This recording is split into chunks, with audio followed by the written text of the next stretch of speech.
Good morning.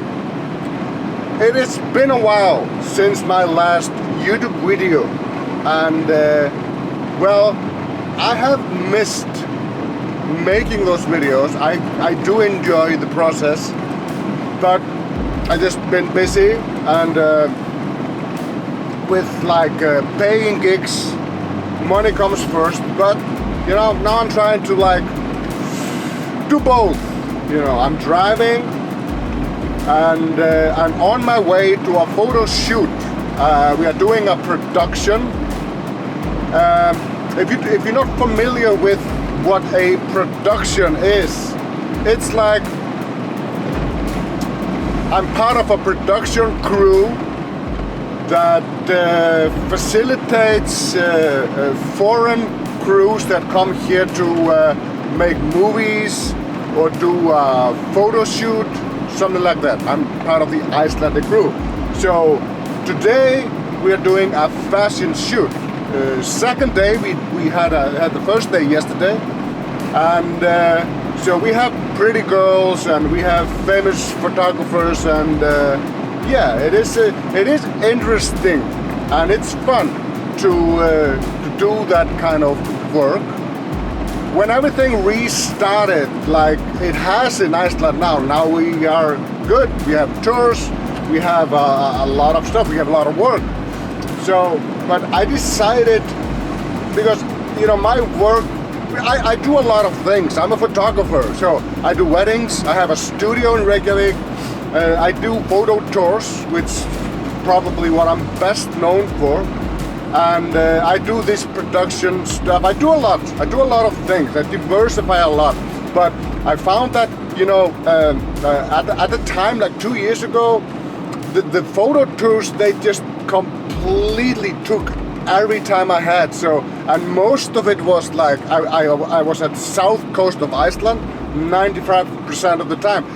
Not to say that I don't enjoy the south coast of Iceland, but you know, it is nice to diversify a little, and this is part of that. So I decided a while ago actually that I would not let that happen again.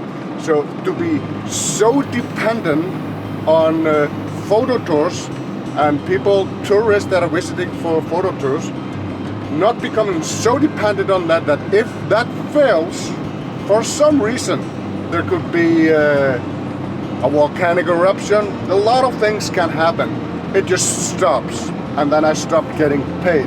So this is part of that, to have more than one income stream, and also just to have more fun.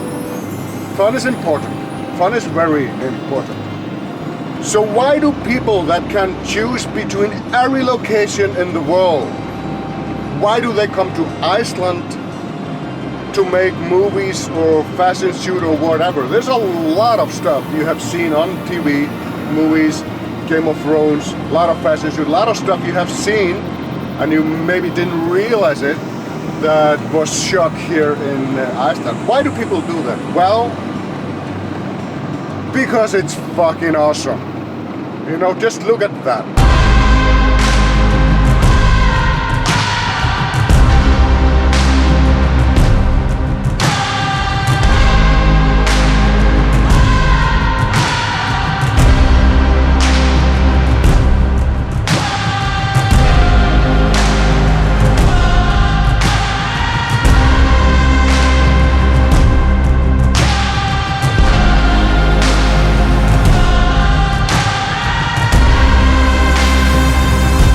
So apart from being like awesome, it is easy. The infrastructure is good. There's not a lot of distance between locations. The hotels are nice. The Icelandic side, the people you can hire here in Iceland, they are pretty good at what they do. So there are a lot of reasons why people come here. But first and foremost, it is because of nature, of landscape, and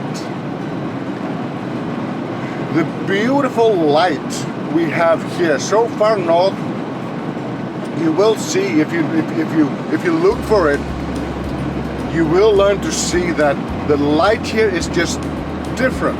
I'm not saying it's better than anything else, it's just different. It's something new, something people in Hollywood, people in fashion, something they like. But the reason why I'm just showing you photos and videos from Iceland and me talking and not showing you any a lot of clips or video clips or photos from the production itself is it is sensitive. Sometimes it's a secret, and not only the clothes but also the people involved. They don't like to be showcased on somebody else's platform or I'm doing a job and I'm focused on that, not making content for myself, which is it is important. So I wish I could show you more from this stuff, but for professional sake, I don't. But I will someday when I'm doing the shooting myself, when it's my project.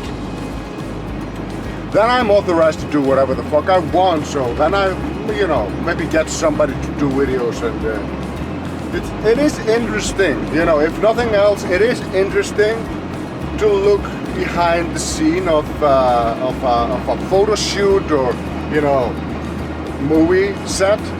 It is interesting. Yesterday we shot at the Reykjanes Peninsula, which is sometimes called the lunar landscape. It's very monotone, very black and white, black lava rock, black sand, angry ocean, beautiful stuff. And today we are doing the south coast, which is the same. We have the black sand beach. Everybody knows the black sand beach, and some waterfalls, stuff like that. I've done this before on these locations, and it is always amazing. It's always amazing. And the thing is, people tend to look at these photos and they admire them and they this is another level. This photography is another level. And it is, don't get me wrong, it is. These are very, very good photographers that are hired to come here and be responsible for all that. But I will tell you this, a lot of people can actually do this. If you're at that stage in photography that you're proficient to find good frames, use the nature as background and have something in the foreground like a person, in this case, it is the photographer is important, but keep in mind that even this, which is a kind of it's a small production, these are 25, 30 people on set making this happen. We have world-class models, beautiful models, and they know how to pose. The clothes are impeccable, the hair, they have hair dye, they have makeup, and it is just not about the photographer. And if you were to recreate some of those frames, which a lot of people do, this is how you get good at fashion or just shooting people. If you want to practice posing and shooting people, it is nice to look at this kind of professional work and see if you can imitate it.